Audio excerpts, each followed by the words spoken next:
Okay friends, so in this video we are going to talk about S3 security with respect to the AWS certified machine learning specialty exam. How important is S3 security and what all areas that can be basically a question in the exam. So we are going to cover that part. So one key thing is the encryption of objects. That's what will be covered in the exam. So there are four methods of encrypting objects in S3. First one is SSE S3, which is encrypting the objects using a key that is managed and maintained by AWS. So we don't have to worry about which key to use and how to manage the key, and basically all the things related to the key. For example, the key expiry and rotation of the key and all that. So AWS will take care of that. That's one way of encrypting. Second way of encrypting is using SSE KMS, or the key management service, AWS's key management service, where it is still a part of AWS, but now we have a little bit of control because there is that level of additional security because we can have access restrictions on the KMS service for the user. So not everybody can have access to the encryption keys, and also then there is another advantage that we have an audit trail of the key usage. So we will be able to know when and how and when the key was used, also if there was any rotation or any changes, or a new key was created. So everything gets captured in that audit trail. So that is another advantage. Then there is another way, which is SSCC, where we can provide our own key to be used. So instead of using the keys from AWS or using keys from KMS, we can provide our own keys. So we will be responsible for managing the keys and rotation of the keys and all that thing. And then there is the last thing, which is the client-side encryption, but that's not relevant with respect to this exam. But still, just to get an understanding, client-side encryption is where AWS has nothing to do with encryption. Everything has to be all the encryption things have to happen at the client side. Okay, now like I was saying, for machine learning perspective, or from this exam's perspective, SSE S3 and SSE KMS are the most likely used scenarios. So I'll be covering these scenarios in detail next. Okay, when we talk about SSE S3, this flow diagram that you see here can kind of at a very high level explain how it works. So whatever object we want to upload into AWS S3, once that object, so first step is that object is being transmitted using HTTPS only, or even HTTP.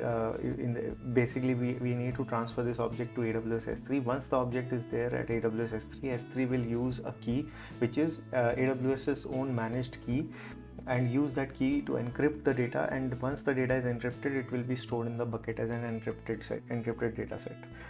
This is how overall SSE S3 would work. Then in SSE KMS, it is also still similar. The only difference now is, instead of using S3's own or AWS's own keys, it will be using key management service, which is another service part of AWS only, but it's a separate service.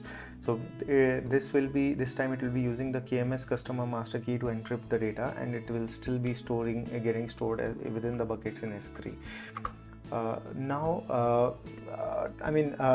How with respect to, so whatever we covered was more related to encryption of the object. Now overall S3 security, when we talk about S3 security, how security is ensured is can be further divided into two types. One way is we can have security based on the user, which is through IAM policies. So we can have policies defined in Identity Access Management Service under AWS, where we can decide, basically allow or configure which particular API calls or services the user should be able to access. So that's one way of ensuring secure access. Then second thing is resource based, which is basically we can have bucket level policy. Like for example, we can have a policy which can allow or not allow or disallow cross account access to any buckets. We can also have a finer grain control using object access control list or bucket access control list. These are still useful in terms of security, but they are not not used very frequently.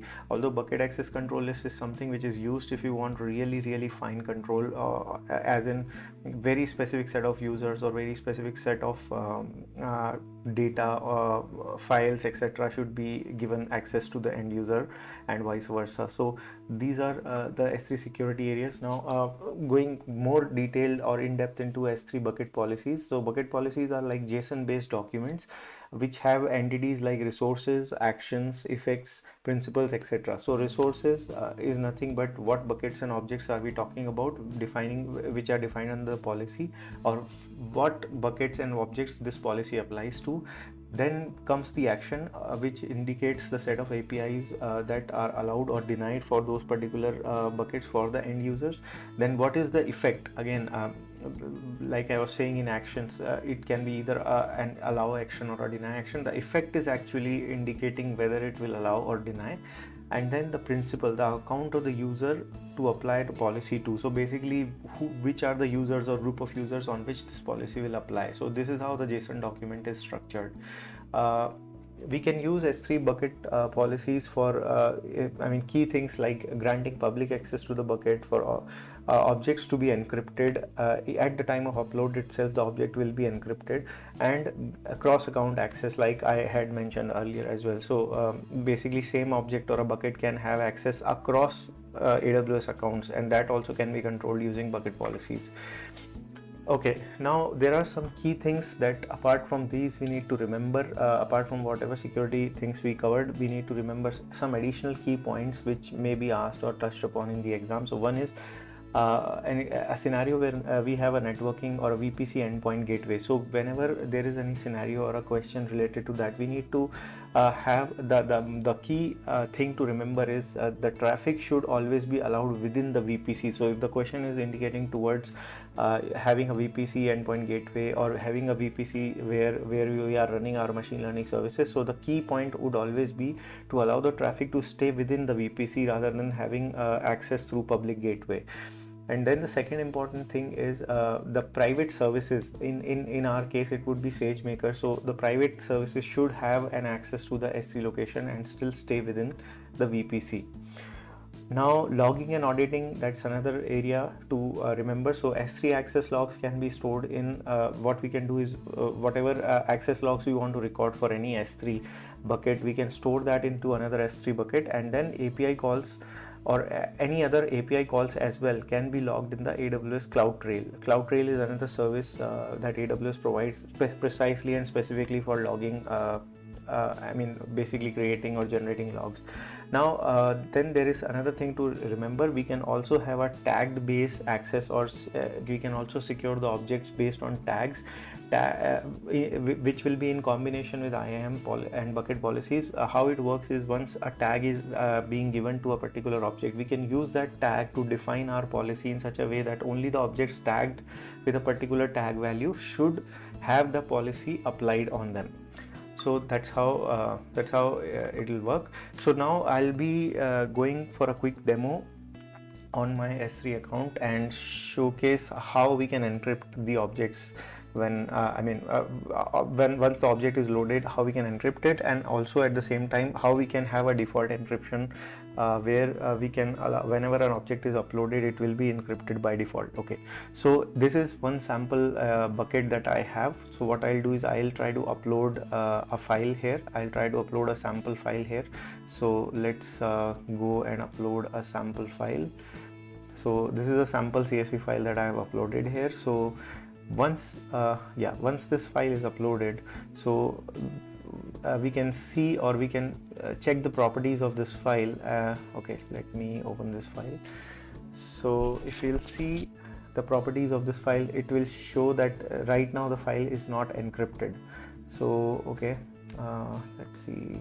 Okay, properties, server side encryption. Yeah, so if you see, there is no encryption as of now. So what we can do is we can have this file here, and we can enable the encryption, and we will have two options. One is SSC S3 and the other one is SSC KMS. So this is how we can encrypt a file. once the file is uploaded. I'm not going to do it right now, but this is how this is just to give an idea how this can be done. Now the second option alternative is we can have the encryption set up at the bucket level itself. So for that, what we can do is, let me delete this file first. Yeah, file object, deleting a specific, okay. So yeah, I want to permanently delete. Okay, so yeah, I have deleted the file. So if I go to this location now, I don't have anything in my bucket. So what we can do is, in the bucket itself we can have default encryption being set up. So what you see this option here, default encryption. So what I can do is I can edit and I can set up or enable a default encryption. Let's say I will enable the default encryption, and I will again also use SSE KMS, but then I have to choose the key, and I can still use the key managed by AWS, so which will be nothing but equivalent to SSE S3. So I'll choose SSE S3, or for that matter, let's choose this, and I will use a AWS managed key, and I will save the changes. So now what will happen is, any object that gets uploaded into this bucket will be by default encrypted. So if I go to objects and I upload, let's say the same file I will upload again, so sample file. If I upload that same file and I'll say upload, so now this time if we'll click on this file, we will be able to see that this time it is now encrypted. So let's see, let's say it,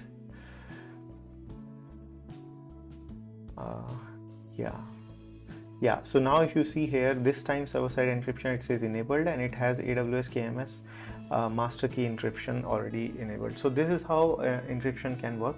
Now there is one more thing, tags, that we discussed. So this is the section where we can have tags defined for our object. For example, here we can add a tag where we can say, okay, key is let's say it's PI data, or its value is personally sensitive. Okay, so I can have a key and I can say that it's